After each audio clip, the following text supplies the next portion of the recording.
in association with Kutumb app. अनेक ग्रुपों से पाइए छुटकारा, आपके संगठन का अपना ऐप कुटुंब ऐप। आप जानते हैं भारतीय जनता पार्टी के नेताओं का चरित्र है। सरकार बनने के बाद सबसे पहले ऐसे योगी के गुलाम जो योगी की बदुआ मजदूरी करते हैं, उनकी हजूरी करते हैं, एक एक करके उनको ऐसा पानी पिला पिला करके पटकूंगा कि उनकी सेखी निकल जाएगी। जो हमारे किसी भी कार्यकर्ता को परेशान करने की कोशिश करता है, सरकार बनेगी तो उसका छठी का दूध याद दिला दिया जाएगा। किसानों की समस्या दूर करना तो दूर, इनको आतंकवादी और राष्ट्रद्रोही तक कह दिया गया था। वोट लेने के लिए हिंदू की दुहाई, और जब कुर्सी की बात आती है तो खुद अकेले खाएंगे मलाई। तो क्या हिंदू केवल योगी जी और मोदी जी अकेले हैं क्या? पांचवी फेज की वोटिंग के बाद सभी नेता छठवें और सातवें चरण के चुनाव में जी जान से जुट चुके हैं। तमाम नेता जहां रैलियां कर रहे हैं तो जमकर भाषणबाजी के बीच आरोप प्रत्यारोप का दौर जारी है। लेकिन इस आरोप प्रत्यारोप के दौर से निकलकर अब नेता गाली गलौज पर उतर आए हैं। आज 27 फरवरी को कुशीनगर की फाजिल नगर विधानसभा में अखिलेश यादव की रैली में पूर्व मंत्री रहे और हाल ही में सपा के नए फायर ब्रांड नेता बने स्वामी प्रसाद मौर्य भाजपा पर हमला करते हुए अपशब्द कह गए। साथ ही स्वामी प्रसाद मौर्य ने कहा कि जिसने जिसने भी दिया उनका साथ, भाजपा ने कर दिया उनका विनाश सत्यानाश। आप जानते हैं भारतीय जनता पार्टी के नेताओं का चरित्र है, दोहरे चरित्र के लोग हैं। ये जो कहते हैं उसे कभी करते नहीं हैं। इन्होंने नारा दिया था सबका साथ, सबका विकास, सबका विश्वास, लेकिन जिसने जिसने भी दिया उनका साथ, भाजपा ने कर दिया उनका विनाश और सत्यानाश कर दिया। और साथियों, आपको याद होगा किसानों ने झूम करके इनका साथ दिया था। सत्ता में आने के बाद किसानों का कमर तोड़ने के लिए किसान विरोधी कृषि बिल ला दिया। सालों साल धरना प्रदर्शन आंदोलन, लाखों की तादाद में किसान चल करते रहे। किसान हितैषी का घमंड करने वाले भाजपा के लोग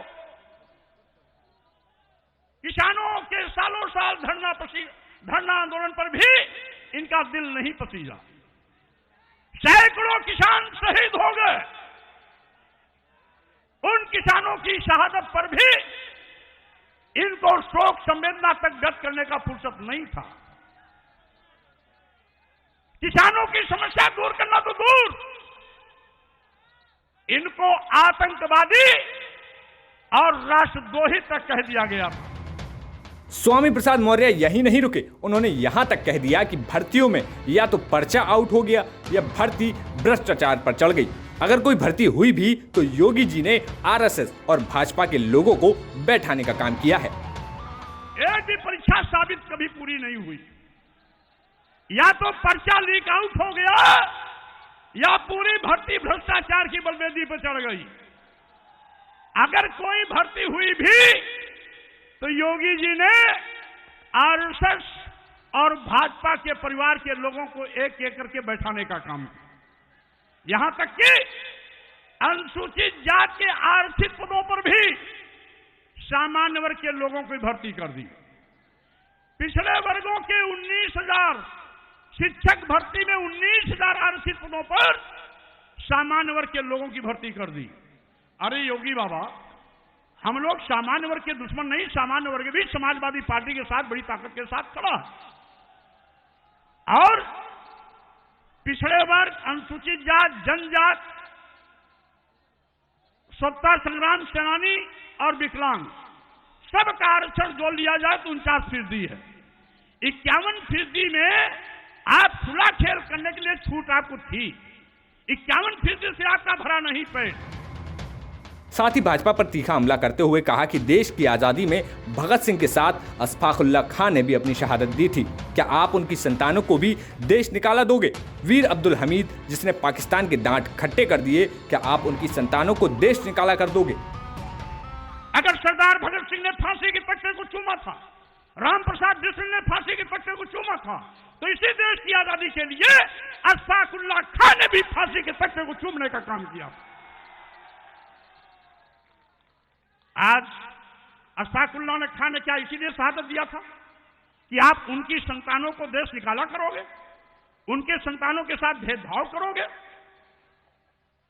और कौन नहीं जानता, जब भारत पाकिस्तान युद्ध चल रहा था, पाकिस्तान की कई दर्जन टैंकें दिल्ली की ओर दंडराती हुई आ रही थी, तो योगी जी, मोदी जी, आपके बाप दादा पुरखों का कहीं अता पता नहीं था। उस समय पाकिस्तान को अगर किसी ने मुंहतोड़ जवाब दिया, पाकिस्तान की दर्जनों टैंक को तोड़ करके भारत के आन बान शान की रक्षा की, अपनी शहादत दे करके अपना नाम रोशन किया, तो वो वीर अब्दुल हमीद था गाजीपुर का।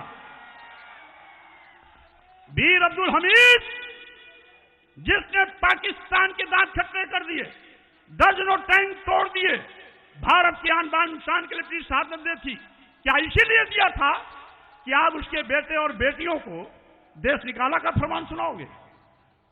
मुस्लिम हिंदू की लाइन खींचकर उनको परेशान करोगे, उनके परिवारीजनों को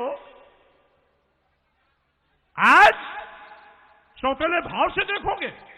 इसे साथियों, यह राजनीति को भूखे भेड़िए हैं जो अपनी राजनीतिक सत्ता के लिए हिंदू मुस्लिम को आपस में लड़ाकर, भाईचारे का कत्लेआम कर, हिंदू मुस्लिम का खून खराबा और हिंदू मुस्लिम की लाश पर सत्ता हथियाना चाहते हैं। इन भूखे भेड़ियों से होशियार रहना, इन भूखे भेड़ियों से होशियार रहना। इनकी हमेशा कोशिश रहती है कोई न कोई ऐसी बात करो जिसमें हिंदू मुस्लिम आपस में लड़ जाए।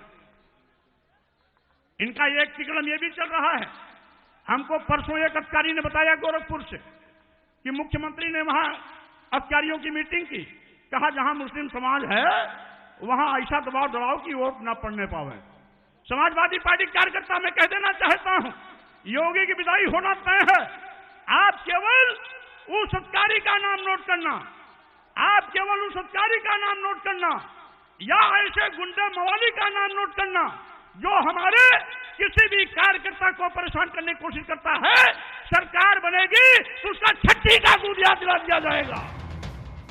वैसे तो स्वामी प्रसाद मौर्य अपने तीखे भाषणों के लिए हमेशा से ही जाने जाते हैं, लेकिन राजनीतिक मंचों पर अपशब्दों का आना किसी भी प्रकार से सही नहीं ठहराया जा सकता। अब देखना होगा कि राजनीति में भाषा का स्तर किस हद तक जाता है। ब्यूरो रिपोर्ट, यूपी तक।